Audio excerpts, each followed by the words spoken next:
സസ്പെൻസിന് താൽക്കാലിക വിരാമം. ഇടതുമുന്നണി വിടുമെന്ന വാർത്തകൾ തള്ളി ജോസ് കെ മാണി. LDF-ൽ ഉറച്ചു നിൽക്കും. പാർട്ടിയിൽ ഭിന്നതയില്ല.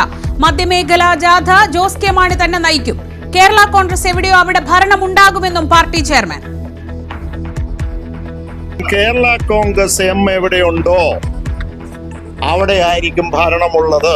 കേരള കോൺഗ്രസിന് ഒറ്റ നിലപാടേ ഉള്ളൂ. ആ നിലപാട് ഇടതുപക്ഷത്തിനോടൊപ്പമാണ് എന്ന് ഞാൻ കൃത്യമായിട്ട് പറഞ്ഞിട്ടുണ്ട്.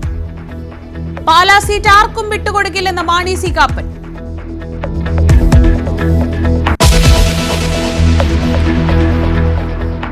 News 18 big impact. CSR fund തട്ടിപ്പിൽ ബിജു രാധാകൃഷ്ണന് വേണ്ടി വലവിരിച്ചു പോലീസ്. ന്യൂസ് 18 വാർത്തയ്ക്ക് പിന്നാലെ ബിജുവിനെതിരെ പരാതികൾ. 1.5 കോടിയിലധികം രൂപ തട്ടിയെടുത്തെന്ന് പോലീസിലെത്തിയ പരാതിക്കാർ.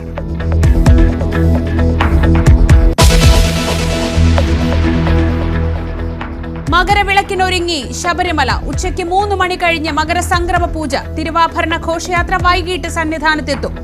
മകരജ്യോതി ദർശനത്തിന് കാത്ത് ഭക്തലക്ഷങ്ങൾ.